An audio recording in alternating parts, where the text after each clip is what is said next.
Hey everyone, welcome to my Watch Chronicles. Today I have a Swiss-made LIV watch. This is their Saturn V Moon Dust watch, the black DLC coated one, as you can see.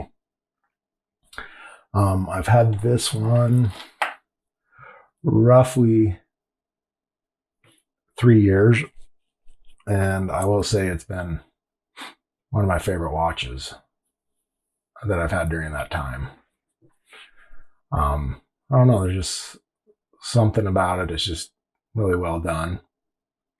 One thing about all the LIV watches is that they come with a 5-year warranty, which is really nice. You don't see that very often. This guy is 41.5 millimeter watch. The case thickness is 12.9 millimeters thick. The lug width is 22 millimeters. The lug distance is 49.5 millimeters. And it weighs about 87 grams with the entire bracelet. This one was sized for a 7.25 inch wrist. Well, let's take a look at this guy and let's see what it's all about. One thing that I do really like about this watch is the dial. It's just got a very cool gray texture, kind of like moon dust, I guess is why they called it that. It does sort of have a sandwich style with those numerals. As you can see, they're kind of, you get shot there a little bit recessed with that stenciling, not black numbering. You can see the orange second hand. The very tip of it is loomed. And then you can see those sword style hour and minute hands. And then they have applied indices. Try to get a good shot of that. And they got their orange logo. It's another thing I like about this watch is the orange accents. Not necessarily the logo, but then you got the LIV automatic underneath. And then you got a black date wheel. And one thing I really like, and I don't know, maybe it's just me, is I like the sandwich style bezel. It's got that ring of orange going around it. Oh, it's just unique. You don't see a lot of watches like that. The crown is really nice. It's very grippy, easy to turn, screw down, of course. It does have a sapphire crystal, and it's a 100-meter water resist, so you can get it wet, but wouldn't really take it diving. But you can see there's their logo. It's all black DLC coated. And for being a 3-year-old watch that I've worn quite a bit, I'm not hard on my watches, but I mean, that's as much wear as I've got. And I see comments all the time online about people worried about their DLC coated watches like fading or showing through. I mean, I don't know. I've had a lot, and maybe it's just because I've had nicer Swiss made watches, but I've never really had a problem with that. This is in still really good condition for its age, and nothing's really showing through. So it's in really good condition. One thing is the attention to detail I like about their watches. You can see the screws they line up. Unlike a Hublot, if you've ever seen one, their screws do not line up, and it is super annoying. Let's take another look. The side of that, it's just a brushed DLC coating on the lugs. No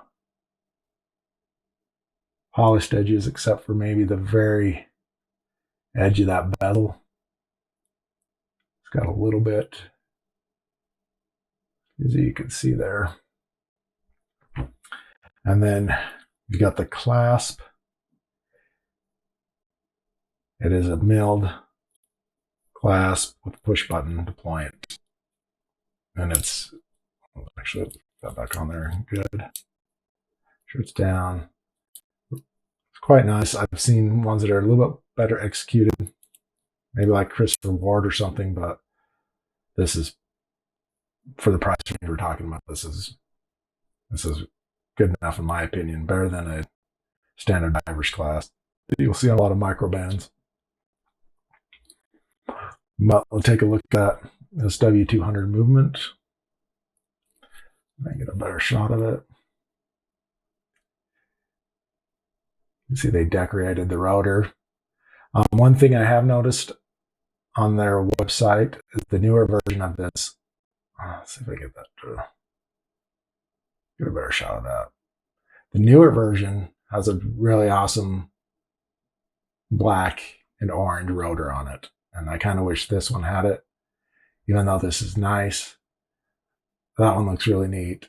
And I will throw that up on the video and show you guys what the rotor looks like on the newer version. As you can see, this one's number 39 out of 1969, which was the moon mission they're referencing. But it's just really, really solid watch. They also regulate all their movements on their watches to within 5 seconds. So you're basically looking at cost certified chronometer type numbers when it comes to their accuracy. Even though they don't get it certified, I can verify that this one was running within those tolerances when I bought it. Let's take a look at the pins. Not screws, but pins, which, as long as they're in there sturdy and good, there's nothing wrong with pins, in my opinion. They're a little bit more of a pain to swap out compared to ones that you can use it screwed down ones, screws, but I have no problems with this. So you got the screw down case back. And I've just really enjoyed this watch.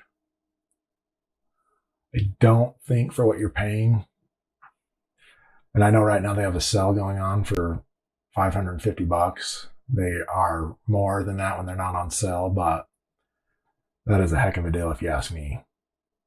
This is as nice as any $500 or $600 watch I've ever handled or worn. So I don't think anyone would be disappointed. I guess the biggest thing is whether or not this is your style. They do have different colors. These come in stainless steel. They'll have ones with blue dial or a green dial. I want to say they even have a bronze version.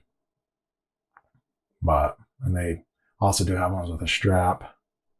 I know all their straps have quick release buttons, but their bracelets do not. So you have to have a tool if you ever want to swap that out. That would be the one thing. It'd be nice if they had drilled lugs so you could do that easier, or a quick release bracelet, but it's very sturdy with the solid end links. So you're not going to have any problems there. Anyway, if you've ever been interested in getting a LIV watch, you just wanted to check one out, I think they're a great option for what they give you. and you wouldn't be disappointed, in my opinion. Anyway, thanks for watching, and I will see you later.